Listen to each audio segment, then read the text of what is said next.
Today in House Talk, new reports on the local housing market are released. Real estate website Zillo.com names the Providence area as one of a dozen cities feeling a double dip in housing values, while new sales numbers showing values increase. Here to make sense of the numbers is Realtor Ron Phipps. How you doing, Ron? Great, Ben. Thanks for joining us this morning. My pleasure. You got pie charts and graphs and everything. Let's just jump right into it. When I hear double dip, I think you're going for more salsa at a party, but that means a little something different. Yeah, and actually when I think of ice cream. So you know what? It's a good Rhode Island thing. Zillow does this automated valuation where they look at values and trends.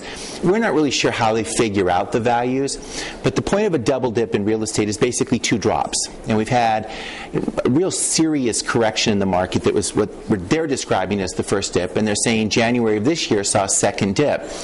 Our numbers just don't support that, and that's why we're kind of distracted and intrigued. Now, it makes a good headline for a blog or the newspaper, but the numbers just aren't there, and here's why.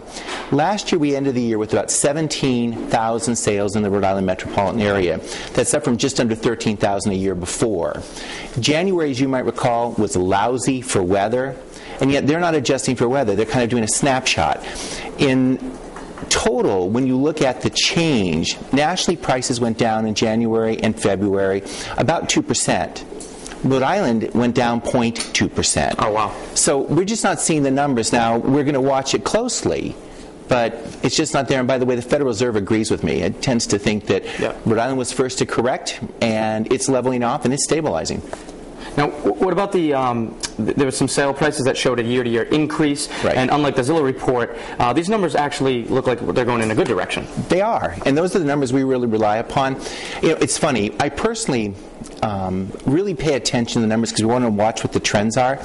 What you want to do as a homeowner or home buyer is find out what's going on in the local market. You want to look at the community and the neighborhood. Those statistics really matter, and those your agent can provide, your realtor can provide with great ease. So far this year, we've done a third of the business we did in all last year, and most realtors are seeing tons of activity January and February. So we're just not sure what the basis of this analysis is. It doesn't line up with the numbers we're getting from the Fed and the National Association of Realtors. You just mentioned January and February we were doing well. How are the prices just came out for February? How did those home sale prices look? You know, on the average for Rhode Island, we saw a 0.2% decline, which is negligible. That's not statistically significant.